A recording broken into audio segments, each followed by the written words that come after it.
कहानी की शुरू में हम एक लड़के को देखते हैं जो रूम नंबर 203 में पेंट कर रहा था। तभी पेंट करते समय उसे उस कमरे की दीवार पे एक सुरंग दिखाई देता है। वो उसे देख के उसके पास चला जाता है। इतने में वहाँ पे एक आदमी आता है जो इस बिल्डिंग का मैनेजर था। वो कहता है ये सुरंग जिंदा है। इस सुरंग के अंदर आत्मा रहती है जो इंसानों की आत्मा को खाती है। लड़का मैनेजर की बात सुनकर कहता है कैसा मजाक है ये। इसके बाद वो मैनेजर यहाँ से चला जाता है।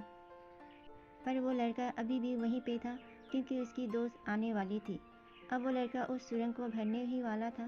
तभी जब वो अपना हाथ उसके अंदर डालता है तो कोई उसके हाथ को पकड़ लेता है। जब खींच के अपना हाथ बाहर निकालता है तो उसके हाथ में खून लगा हुआ था और उस सुरंग में से एक लॉकेट बाहर गिरता है। अब रात को वो उस पेंटिंग को देखता है जो वहाँ खिड़की पे बनी हुई थी। पर तभी वहाँ पे उसकी दोस्त आ जाती है। ये अपने दोस्त को पेंटिंग दिखाता है और वो लॉकेट भी देता है, जिसे देख के वो खुश हो जाती है। लॉकेट पहनने के बाद उसकी दोस्त अजीब हरकतें करने लगती है, जैसे उसको किसी ने काबू कर रखा हो। वो वहीं पे रखे ग्लास को तोड़ के अपना गला काट लेती है।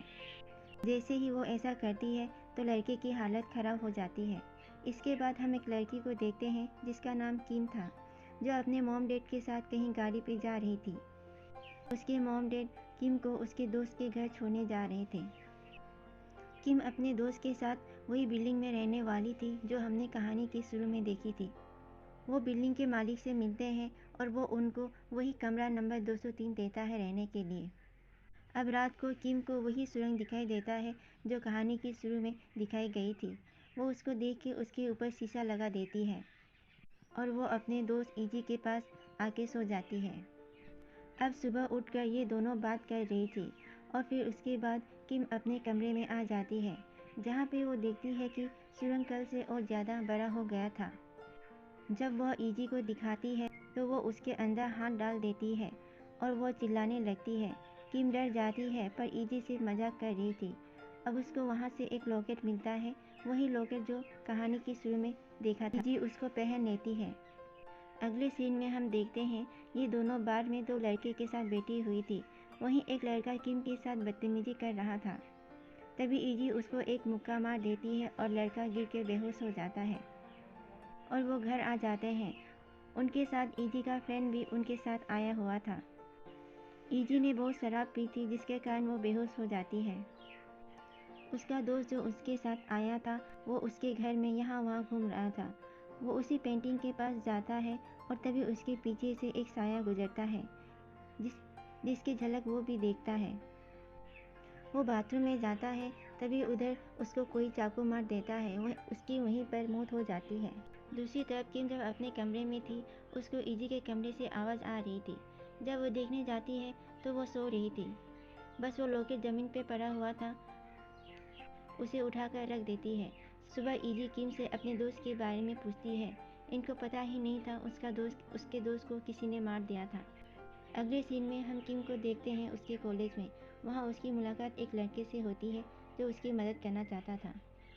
किम की उस लड़के के साथ बहुत अच्छी दोस्ती हो गई थी और रात को जब किम अपने घर आती है तो दोबारा उस पेंटिंग को देखने लगती है।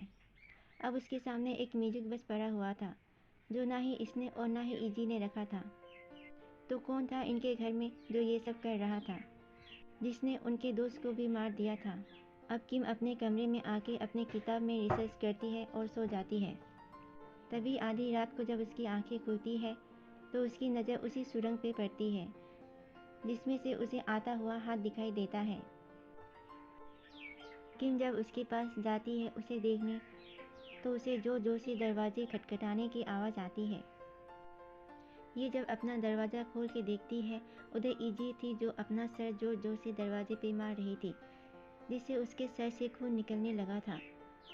दरअसल इजी को नींद में चलने की बीमारी थी, इसीलिए किम उसे अपने साथ सुला रहती है। अब एक रात किम जब सो रही थी तो अचानक से उसकी नींद खुलती है और देखती है कि इजी नींद में चलकर बेसमेंट में जा रही थी। ये भी उसका पीछा करती है। पहले तो इजी इसको नज़र नहीं आती मगर थोड़ी देर में इसको मिल जाती है। उसके हाथ में वही म्यूजिक बॉक्स था जो किम को मिला था। किम अब इजी को होश में लाती है और होश में आते ही इजी बेहोश हो जाती है। किम जब ये सारी बात उस लड़के को बताती है जो अब उसका दोस्त बन चुका था, तो कहता है हमें वहाँ पे जाके देखना चाहिए। और उसको लेके किम घर आ जाती है तो देखती है उसके कमरे का दरवाज़ा खुला हुआ था और उनके घर में बिल्डिंग का मालिक था जो उस पेंटिंग की सफाई कर रहा था जो खिड़की पे बनी हुई थी। वो इससे कहता है दोबारा बेसमेंट में मत जाना कहकर यहाँ से चला जाता है। अब उसके जाने के बाद किम का दोस्त उस पेंटिंग का अपने फ़ोन में फ़ोटो खींच लेता है। उसमें कुछ लिखा हुआ था पर कुछ अजीब वर्ड थे। फिर किम अपने दोस्त को म्यूजिक बॉक्स भी दिखाती है। अब जो लड़का किम का दोस्त था वो उस सुरंग को भी देखता है और उसकी भी फ़ोटो इंटरनेट पे डाल के देखने लगता है। काफ़ी ज़्यादा रिसर्च करने के बाद इन्हें पता चलता है कि जो वर्ड्स पेंटिंग में लिखा हुआ था वो पुराने ज़माने में इस्तेमाल किया जाता था। अब किम उसको लॉकेट भी दिखाती है। उस पर रिसर्च करने पे इन्हें पता चलता है कि इनसे पहले भी लोग इस बिल्डिंग में कमरा नंबर 203 पे रहने आए थे, फिर वो लोग गायब हो गए थे। उनके बारे में किसी को कुछ नहीं पता। खैर अब ये दोनों काफ़ी छानबीन करने के बाद सो जाते हैं। अगले दिन किम एक आदमी के पास जाती है जो पहले इसी बिल्डिंग में रहता था। पहले तो वो उससे बात नहीं करता, पर जब उसको पता चलता है किम भी कमरा नंबर 203 में रहती है तो वो उससे बातें करता है। ये आदमी किम को कहानी सुनाता है। कहता है पहले उसी कमरे में एक फैमिली रहती थी। उस आदमी की बीवी प्रेग्नेंट थी। एक दिन वो उसे बेसमेंट में ले गया और खुद ही ऑपरेशन करके अपने बच्चे को बाहर निकाल लिया। पर हैरानी इस बात की थी कि वो बच्चा जिंदा था, मगर उसकी बीवी मर गई थी। उसके बाद उस आदमी ने खुद को भी मार लिया था। पर उस बच्चे के बारे में कोई नहीं जानता कि वो कहाँ है और उसके साथ क्या हुआ। और सबसे ज़्यादा हैरानी की बात ये थी वहाँ रहने वाले जितने भी लोग थे सब गायब हो गए थे। अब ये सब जानने के बाद किम वापस घर आ जाती है। उधर दूसरी तरफ किम का दोस्त चर्च में आता है, जहाँ इसे चर्च में बनाई गई पेंटिंग और किम की घर की पेंटिंग काफ़ी मिलती जुलती लग रही थी। ये समझ गया था ये जो भी कुछ इस पेंटिंग में बना हुआ है ये या तो कोई डीमन है या फिर कोई आत्मा का निशान है।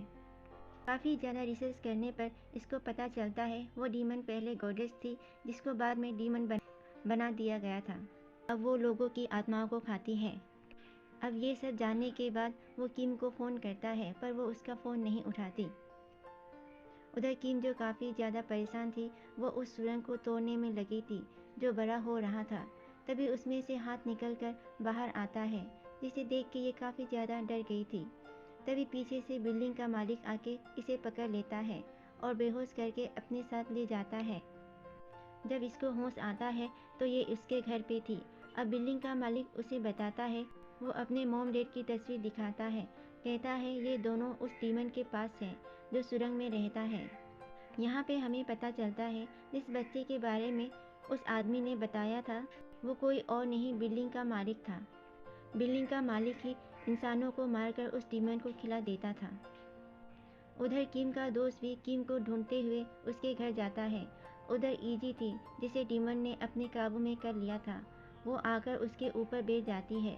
उधर दूसरी तरफ बिल्डिंग का मालिक किम को बताता है, एक दिन मेरे माँ बाप ने गलती से जादू करके उस डीमन को बुला लिया और उसके आने का रास्ता वो पेंटिंग है और वो जो सुरंग है उस रास्ते से ही इंसानों की आत्मा को लेती है ताकि वो सुकून में रह सके।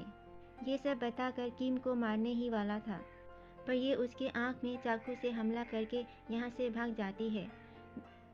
जब वो वापस आके देखती है उसके दोस्त की लाश थी, जिसे देख के वो डर जाती है। यानी कि डीमन ने उसके दोस्त को मार दिया था। वो यहाँ पे इजी को भी ढूंढती है पर वो यहाँ नहीं मिलती। उसके पीछे वो बेसमेंट में चली जाती है। इसके पीछे वो बिल्डिंग का मालिक भी था। वो वहाँ पर आकर किम को अब अपनी गन से मारने ही वाला था, तभी किम को वहाँ पे किसी की मौजूदगी का एहसास होता है। उधर बिल्डिंग की मालिक की डेड की आत्मा थी। वो उस गन को बिल्डिंग की मालिक की तरफ ही कर देता है और खुद ही से गन जल जाती है और उसकी मौत हो जाती है। ये सब उसकी डेड की आत्मा ने किया था क्योंकि उन्हें पता था कि उनका बेटा गलत काम कर रहा है। उधर अब इजी भी मिल जाती है। किम उसे कहती है अपना लॉकेट उतार दो, उसी की वजह से ये सब कुछ हो रहा है। पर इजी किम पर हमला करने वाली थी, तभी किम सही वक्त पे उसके लॉकेट को उतार देती है, जिसके बाद वापिस से ये अपने घर आ जाती है। और किम उस खिड़की को भी तोड़ देती है जिस पर पेंटिंग बनी हुई थी। इन्हें ऐसा लग रहा था कि इन्होंने उस डीमन के आने जाने के रास्ते खिड़की को तोड़ के ख़त्म कर दिया है। उधर रेस्क्यू टीम भी आकर इनको बचा लेती है। इनकी दोस्ती और भी गहरी हो गई थी कि आखिर में हम देखते हैं यह समझ रहे थे ये डीमन इस दुनिया में नहीं आएगी, और तभी उस टूटी हुई खिड़की के पीछे हम उस डीमन को देखते हैं। इसका मतलब ये है कि रूम नंबर 203 की कहानी आगे भी है, और मूवी यहीं पे ख़त्म होती है। Bye bye.